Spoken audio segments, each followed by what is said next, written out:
स्वराज्य मतदारसंघ म्हणजे विशेषतः कोकण स्थानिक स्वराज्य मतदारसंघाची देखील निवडणूक जाहीर झालेली आहे. शिवसेना म्हणजे शिंदेची शिवसेना आणि राष्ट्रवादी यांच्याकडे दावे प्रतिदावे सुरू आहेत. आमची जागा असल्याचं देखील म्हटलं जातं. महाविकास आघाडीची नेमकी या निवडणुकीसंदर्भातली भूमिका काय आहे? असं आहे की मुळामध्ये ही जी कोकणाची स्थानिक स्वराज्य संस्थेची विधान परिषदेची निवडणूक लागलेली आहे, या जागेवर कोण दावे प्रतिदावे करतो यापेक्षा ही जागा मूळ ही शिवसेनेची आहे. आपल्याला आठवत असेल की 2006 साली ही जागा पहिल्यांदा माझ्या रूपानं राष्ट्रवादीनं जिंकली, परंतु त्याच्या अगोदर कैलासवासी अनंत रे हे तिथून निवडून येत होते. त्याच्यानंतर मी राष्ट्रवादीकडून निवडून आलो आणि त्यानंतर मी गुहागर विधानसभा मतदारसंघातून 2009 साली मी विधानसभेची निवडणूक लढवली आणि मी तिथून निवडून आलो. परंतु 2006 साली पवारसाहेबांनी मला तिथून उमेदवारी दिलेली होती. त्याच्यानंतर ती जागा अनिलभाऊ तटकरे हे बाय इलेक्शनमध्ये एकदा निवडून आले, पुन्हा पुढच्या टर्मला निवडून आले आणि नंतर मग तटकरेंनी ती जागा आपल्या मुलाला दिली. खरी ती जागा शिवसेनेची होती एवढं मी तुम्हाला सांगेन. महाविकास आघाडीची भूमिका किंवा या निवडणूक लढवण्यासंदर्भातली नेमकी काय, किंवा शिवसेना लढवणार ठाकरेंची शिवसेना?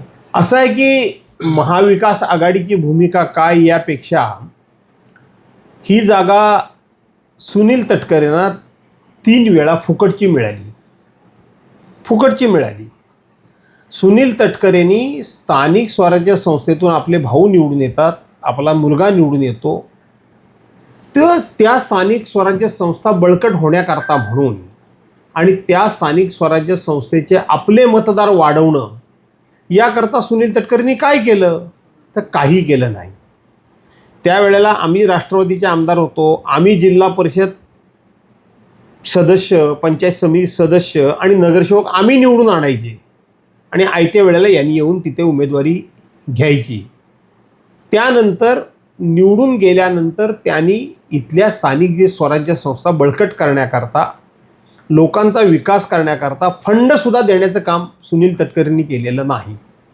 त्यामुळं इथं त्यांना ते क्लेम आता करतायत, तो त्यांच्या पक्षांतर्गत विषय आहे. परंतु सुनील तटकरेंनी स्वतःच्या निवडणुकीच्या व्यतिरिक्त इथं आमदारकीला उभा राहिलेला उमेदवार असेल किंवा स्थानिक स्वराज्य संस्था निवडणुकीकरता राहिलेला उमेदवार उभा असेल, यांना कोणालाही सुनील तटकरेंनी मदत केलेली नाही, अजिबात केलेली नाही.